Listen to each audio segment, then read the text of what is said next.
Assalamualaikum warahmatullahi wabarakatuh. Perkenalkan, nama saya Alia Evalina dengan NIM A50123060.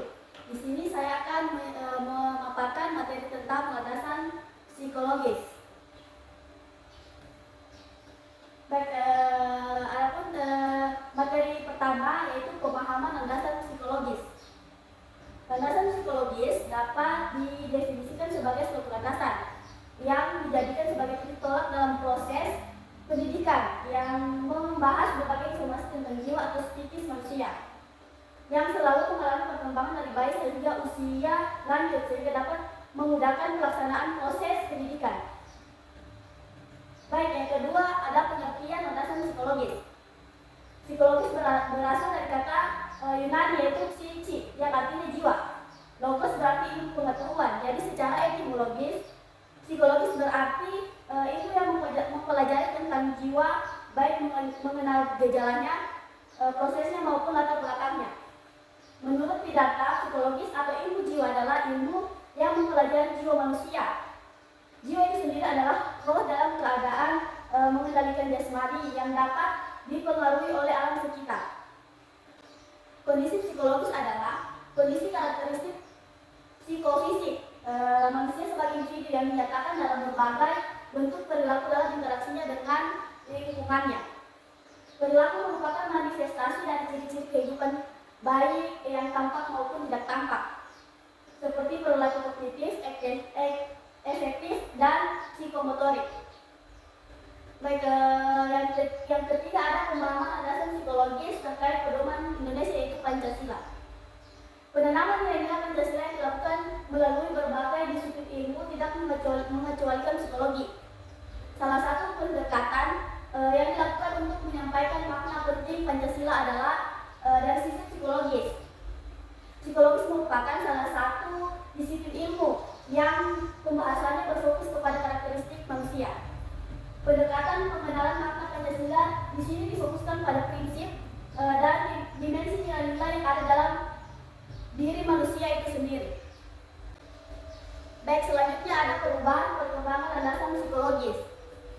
Psikologi perkembangan merupakan sebuah disiplin ilmu yang mempelajari tingkah laku manusia dalam hubungan dengan perubahan fisiknya, baik organ bagian dalam maupun organ bagian luar.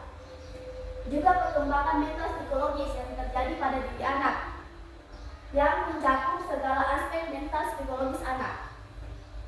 Reaksi dan mental maupun reaksi psikologis lainnya yang kesemuanya melalui proses perkembangan yang bisa dilihat secara kuantitas dan kualitatif, sehingga seiring dengan pertumbuhan fisik maka terjadi perubahan mental. Selanjutnya dasar teori landasan BK yang lain terhadap landasan psikologis. Landasan psikologis merupakan landasan yang dapat memberikan pemahaman bagi konselor tentang perilaku individu yang menjadi sasaran layanan klien.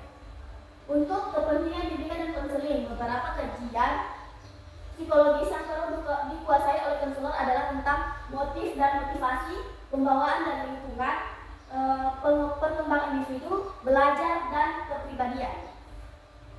Adapun motif dan motivasi berkenaan dengan dorongan yang menggerakkan seorang berperilaku, baik motif primer yaitu motif yang didasari oleh kebutuhan asli yang dimiliki oleh individu semenjak dia lahir. Pembawaan dan lingkungan berkenaan dengan faktor-faktor yang membentuk dan mempengaruhi perilaku individu. Selanjutnya perkembangan individu berkenaan dengan proses tumbuh dan berkembangnya individu yang merentang sejak masa konsepsi hingga akhir hayatnya. Selanjutnya ada belajar, salah satu konsep yang amat mendasar dari psikologi. Manusia belajar untuk hidup. Dan terakhir ada kepribadian. Ada beberapa aspek kepribadian, yaitu ada karakter, temperamen, sikap, responsibilitas, dan sosialitas. Baik, selanjutnya ada pengaruh landasan psikologis terkait perkembangan BK. Landasan psikologis dalam bimbingan dan konseling berarti memberi pengalaman tentang perilaku individu yang menjadi sasaran layanan. Karena bidang harapan bimbingan dan konseling adalah tingkah klien, yaitu klien yang perlu diubah dan dikembangkan apabila ia hendak mengatasi masalah-masalah yang dihadapinya. Konseling sebagai proses psikologis. Konseling merupakan suatu hubungan yang bersifat membantu, yaitu interaksi antara konselor dan konseli, yang merupakan suatu kondisi yang membuat konseli terbantu dalam mencapai perubahan yang lebih baik. Dari hakikatnya, sebagai hubungan yang bersifat membantu dan sebagai proses psikologis, konseling memberikan pengalaman belajar yang baru kepada klien. Konseling dapat membantu memperbaiki keadaan sehingga yang bersangkutan kembali keadaan normal dan lebih baik. Baik, selanjutnya ada contoh landasan psikologis. Landasan psikologis digunakan untuk mengetahui tentang kepribadian seseorang yang menjadi klien. Sebagai contoh, sasaran konseling, seorang konselor mengacu pada hal berikut. Ada motivasi, pembawaan, lingkungan, belajar, serta perkembangan individu dari klien tersebut.